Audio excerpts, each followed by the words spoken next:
this is Dr. Kavian Milani from Milani MedSpa, and today I want to follow up on our conversation from last week about cortisol.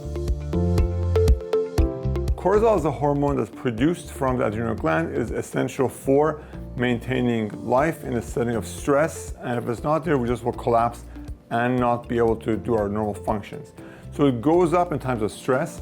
Cortisol at a normal level, it's a really adapting and allows us to adapt to our external environment and to stressors, but too little of it because of adrenal hypofunction or weakness, or too much of it because of stress again or adiposity will create abnormal balances in the functioning of the cortisol as a hormone.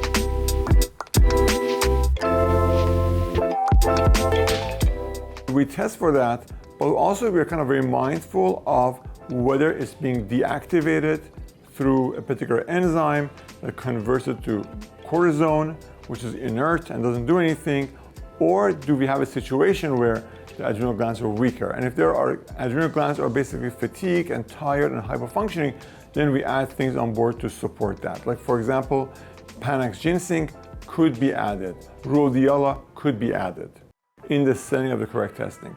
If you are basically a person who's deactivating it, then licorice may be helpful to block the deactivation. And that would, but if you give licorice to someone who's high cortisol, it's going to make it worse. Also, on the flip side, if you are testing someone for cortisol and the function of the glands, and you find that basically they're not really doing too well, then you could see, well, what's going on. If the level is high, then you treat it with some other supplements like rhodiola or skullcap. So in general, there are natural products, natural herbs that are safe, easy to use, and available, but depending on the problem that you're having with cortisol, then that could be tackled.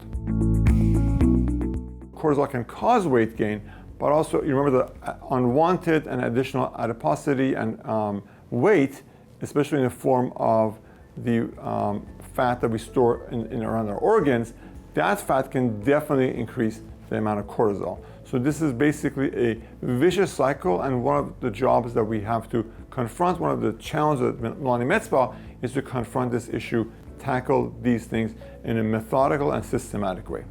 Thank you. This is Dr. Kavian Milani from Milani MedSpa, and we'll see you next week.